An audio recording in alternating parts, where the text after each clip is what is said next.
Good morning students. आज मैं विवेक गोयल आपके सामने फिर से हाजिर हूँ अपना क्लास 11th का अगला टॉपिक लेकर के। इस टॉपिक में मैं आपको अकाउंट्स के क्लास 11th के चैप्टर 3 के बारे में बताऊंगा, जिसमें बताया गया है अकाउंट के प्रिंसिपल्स, वो रूल्स, वो रेगुलेशंस जिसको अकाउंट में यूज किया जाता है और इसको सभी के द्वारा फॉलो भी किया जाता है।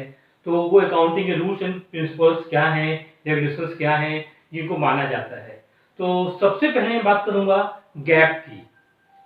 GAAP, इसका फुल फॉर्म है जनरली एक्सेप्टेड अकाउंटिंग प्रिंसिपल्स। मतलब अकाउंटिंग के वो प्रिंसिपल्स जो सभी के द्वारा जनरल रूप से एक्सेप्ट किए गए हैं, माने जाते हैं, एडॉप्ट किए जाते हैं। और अकाउंट के वो रूल्स हैं, रेगुलेशंस हैं जो सभी अकाउंटेंट के द्वारा universally all over the world माने जाते हैं, कहीं पर ज्यादा कहीं पर कम। तो अकाउंटिंग प्रिंसिपल है क्या, इसकी मीनिंग्स क्या है, इसके बारे में बताऊंगा। अकाउंटिंग प्रिंसिपल्स या principles of accounting are the general law और रूल्स। ये वो जनरल लॉ या रूल्स हैं एडॉप्टेड और proposed as a guide to action, जो कार्य करने के गाइड के रूप में एडॉप्ट किए गए हैं या प्रपोज किए गए हैं। A settled ground और बेसिस ऑफ कंडक्ट और प्रैक्टिस, और अकाउंटिंग प्रैक्टिसेस को कंडक्ट को पूरा करने के लिए एक सेटल्ड वेल डिटरमाइंड ग्राउंड बताया गया है कि इन्हीं नियमों के आधार पर अकाउंटिंग प्रैक्टिसेस की जाए।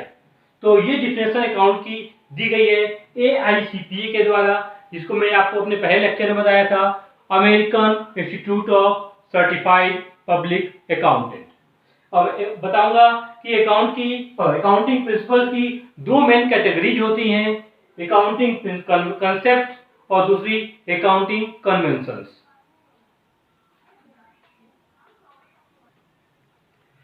इसी साल में आपको बताऊंगा अकाउंटिंग कंसेप्ट, पहला point accounting categories of accounting principles. पहला पॉइंट है accounting concept. These are the fundamental accounting principles which cannot be changed over a period of time। ये वो अकाउंटिंग के बेसिक प्रिंसिपल्स हैं जो चेंज नहीं किए जा सकते और ये रिजिड होते हैं, इसी को सभी के द्वारा माना जाता है। फिर दूसरा है accounting conventions. These are known as accounting traditions, postulates, customs and these are also known as modifying accounting principles और other principles of accounting which can be changed over a period of time due to change in accounting practices। जैसे जैसे accounting practices धीरे धीरे change होती जाएंगी, इनमें कुछ modifications आते जाएंगे, इनमें भी कुछ चेंजेस आ सकते हैं। अब मैं आपको बताऊंगा अकाउंटिंग प्रिंसिपल्स की फीचर्स क्या है। अकाउंटिंग प्रिंसिपल्स के तीन मेन फीचर्स हैं। पहला फीचर है these are man made. Accounting principles are man made. ये मनुष्य के द्वारा बनाए गए प्रिंसिपल्स हैं जिसको चेंज किया जा सकता है टाइम टू टाइम समय के आधार पर। तो accounting principles are man made. Second है accounting principles are flexible in nature. ये फ्लेक्सिबल होते हैं ताकि, क्योंकि अकाउंटिंग प्रिंसिपल्स जैसे मैंने अभी बताया concept and conventions, concept limited होते हैं और कन्वेंशन जो अकाउंटिंग मॉडिफाइंग प्रिंसिपल्स हैं इनमें टाइम चेंजेस किए जा सकते हैं। तो accounting principle are flexible as to change with the passage of time. फिर थर्ड है यूनिवर्सली और generally accepted. Accounting principles account के वो प्रिंसिपल्स हैं जिनको यूनिवर्सली या जनरली सामान्य रूप से सभी के द्वारा माना जाता है। अब मैं बात करूंगा अकाउंटिंग कंसेप्ट के बारे में। अकाउंटिंग कंसेप्ट में कौन कौन से पॉइंट्स आते हैं, उन सभी पॉइंट का आपको मैं ब्रीफ एक्सप्लेनेशन दूंगा।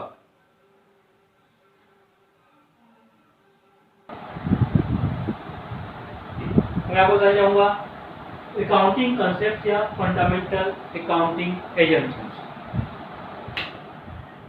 ये अकाउंटिंग के वो एजम्पशंस हैं जिनको टाइम टू टाइम चेंज किया जाना पॉसिबल नहीं है और हर एक बिजनेस में, हर एक अकाउंट्स में इसको रिकॉर्ड करना, इसको मेंटेन करना बहुत ज़्यादा जरूरी है।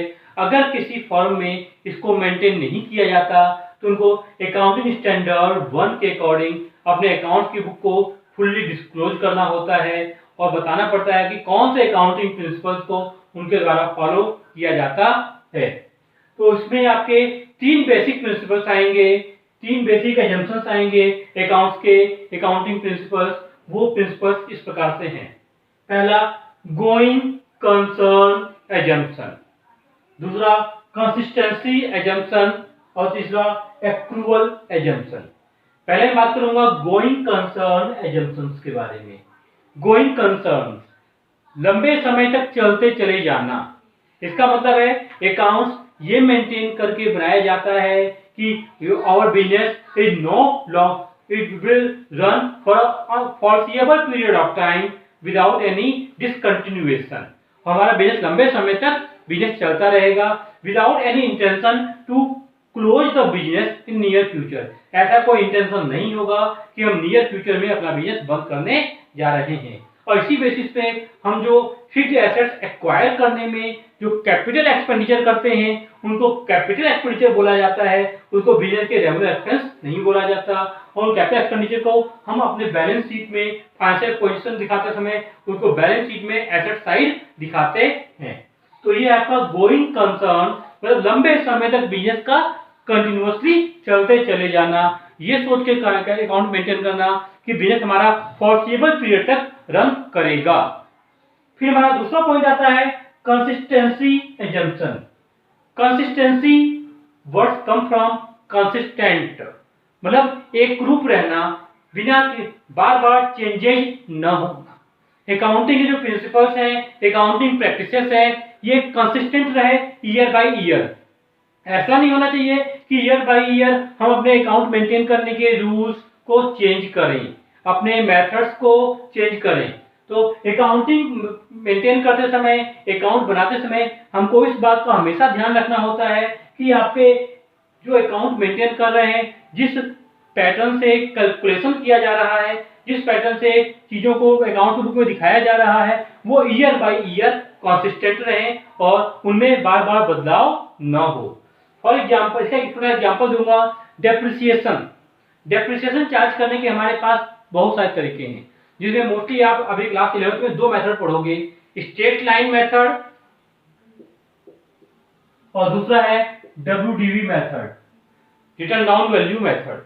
तो इन दोनों मेथड में क्या होता है, स्ट्रेट लाइन मेथड में हर साल सेम अमाउंट फिर ओरिजिनल कॉस्ट के आधार पर डेप्रिसिएशन चार्ज करते हैं, और रिटर्न डाउन वैल्यू मेथड में हर साल जो एसेट्स की वैल्यू चेंज होती जाएगी उस चेंज वैल्यू को डिक्रीज वैल्यू पर डेप्रिसिएशन चार्ज करते हैं। तो अकाउंटेंट को ये चाहिए कि वो हर साल इन दोनों में से किसी भी एक मेथड को अप्लाई करे, लेकिन ईयर बाय ईयर एक ही मेथड को अप्लाई करे। ऐसा ना करे कि एक बार पहला मेथड, एक बार दूसरा मेथड, फिर पहला मेथड, बार बार मेथड्स में चेंजेस नहीं किए जाने चाहिए। अगर ऐसा होगा तो वो अकाउंटिंग प्रिंसिपल्स, कंसिस्टेंसी एजम्पशंस को वायलेट करेगा। अब मैं आपको अपना तीसरा पॉइंट बताने जा रहा हूं, एक्रूवल एजम्पशंस।